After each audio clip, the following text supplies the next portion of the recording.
Hello friends, beauty's bake and cook চ্যানেলে আপনাদের সবাইকে স্বাগত জানাই।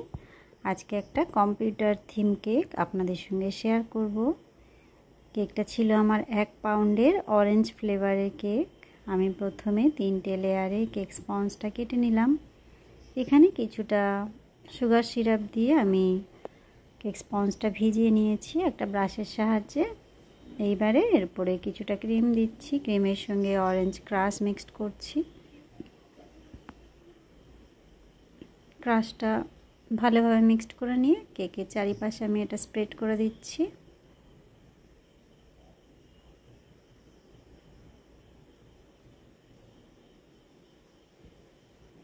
এইভাবে যদি মিক্সড করতে অসুবিধা হয় তাহলে আলাদা পাত্রে ক্রিম আর ক্রাশ মিক্সড করে নিয়ে ব্যবহার করবেন, তাতে বেশি সুবিধা হবে। এখানে আমি সেকেন্ড লেয়ারটা দিয়ে দিলাম। একইভাবে কেক স্পঞ্জটা একটু ভিজিয়ে নিচ্ছি। আমি কিছুটা ক্রিম আবারও দিয়ে দিলাম, এর সঙ্গে আবার ক্রাশ দিচ্ছি। এই ক্রাশ আমার হোমমেড রেসিপি, যদি আপনাদের দরকার পড়ে আমাকে অবশ্যই কমেন্টে জানাবেন, আমি তাহলে আপনাদের সঙ্গে সেটা শেয়ার করব। আমি ভালোভাবে এটা মিক্সড করে নিলাম, নিয়ে চারিপাশে স্প্রেড করে দিচ্ছি। প্রতিটা লেয়ারে ক্রিমের ভাগ সমান আছে কিনা সেটা বুঝতেও অনেকের অসুবিধা হয়, সেক্ষেত্রে বলবো পাইপিং ব্যাগের সাহায্যে করলে সেটা সুবিধা হবে। প্রতিটা লেয়ারে সমানভাবে ক্রিমটা থাকবে। এখানে আমি প্রথমে ক্রাম কোট করে নিচ্ছি কেকটা। এটা 10 মিনিট ফ্রিজে রাখবো, তারপরে এরপরে ফাইনালাইজিংটা করব।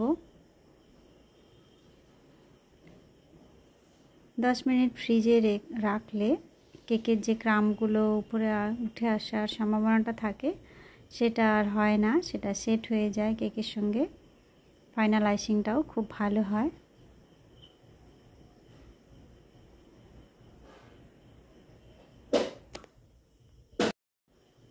আমি ক্রাম কোটটা করে নিলাম। আমি ফ্রিজে 10 মিনিট রেখেছিলাম। এইবার এরপর ফাইনালাইজিং করছি। খুবই মিডিয়াম পরিমাণ ক্রিম আমি এখানে ব্যবহার করছি। কাজটা করার সময় একটু ধীরে সুস্থে আলতো হাতে করতে হবে, কেননা কেকের ফাইনাল লুকটা এই আইসিংয়ের উপরে ডিপেন্ড করে কতটা যত্ন সহকারে আপনি করছেন, কিভাবে সেটা করছেন তার উপরে। এটা খুবই ধৈর্য ধরে ধীরে সুস্থে করতে হয়। এখানে হয়তো দেখে মনে হচ্ছে আমি অনেক তাড়াতাড়ি করছি, অ্যাকচুয়ালি তা নয়। আমি খুবই ধীরে সুস্থে করছি কাজটা, জাস্ট আমি স্পিডটা বাড়িয়ে দিয়েছি ভিডিওটা যেন খুব বড় না হয়ে যায়। উপরের ফিনিশিংটা আমি এইভাবে দিয়ে নিচ্ছি, এতে কি হয় তাড়াতাড়ি ফিনিশিংটা হয়ে যায়। এটা একটা কম্পিউটার থিমের উপরে কেক।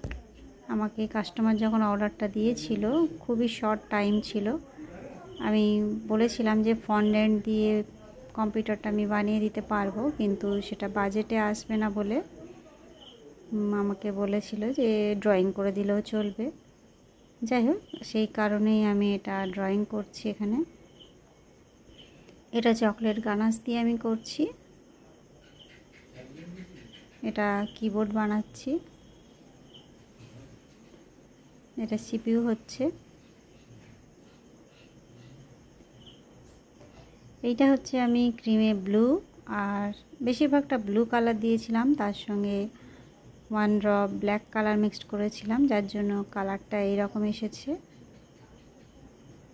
ব্লু এর সঙ্গে ব্ল্যাক দিয়ে কালারটা এসেছে।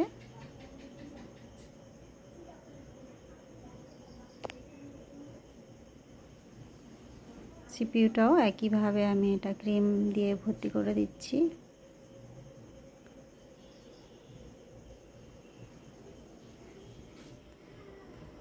অ্যাকচুয়ালি এই থিমের কেকগুলো ফন্ডেন্ট দিয়েই বেশি ভালো লাগে, তবুও আমি ড্রয়িংয়ের মাধ্যমে যতটা সম্ভব আমার দ্বারা ততটাই আমি করে দিচ্ছি।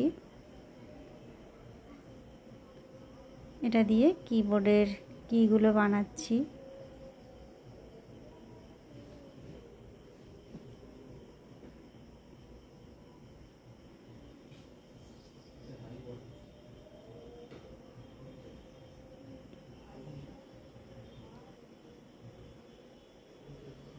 এটা একটা কম্পিউটার সেন্টারের জন্য কেকটা অর্ডার ছিল। আমি এর উপর একটা উইন্ডোজের ছবি করে দিলাম। এবারে 4টে কালার, রেড, গ্রিন, অরেঞ্জ আর ব্লু, এই 4টে কালার আমি এখানে দিয়ে দিচ্ছি। এগুলো হচ্ছে জেল দিয়ে করছি। জেলের সঙ্গে আমি কালার মিক্সড করেছিলাম, সেটা দিয়ে আমি এটা বানিয়ে দিলাম। এবারে পুরো কম্পিউটারটা আমি হোয়াইট জেল দিয়ে পুরোটা ভর্তি করে দিচ্ছি। মানে নিউট্রাল গ্লেজ জেলের সঙ্গে আমি হোয়াইট কালার মিক্সড করেছি, সেটা দিয়ে পুরোটা ভর্তি করছি।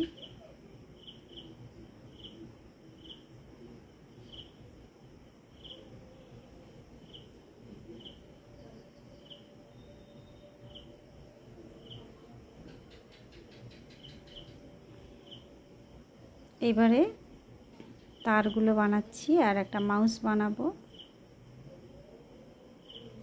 দেখুন মাউসটা বানিয়ে নিলাম, পরে একটা ছোট্ট করে সাদা ডট দিয়ে দিলাম।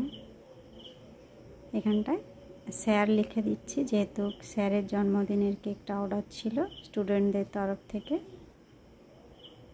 এবার নিচে একটা প্লেন বর্ডার করে দিচ্ছি। এটা ব্লু কালার ক্রিম দিয়েই করে দিচ্ছি, আগে পিছে করে। খুবই সিম্পলের উপরে কেকটা, কিন্তু একটা থিমের উপরে রয়েছে, কম্পিউটার থিম। আশা করি আপনাদের ভালো লাগলো। অবশ্যই একটা লাইক করবেন, চ্যানেলটা সাবস্ক্রাইব করে রাখবেন। আমার চ্যানেলে বিভিন্ন ধরনের থিম কেক আছে, সেগুলো দেখতে পারেন। সবাই ভালো থাকবেন, বাই বাই।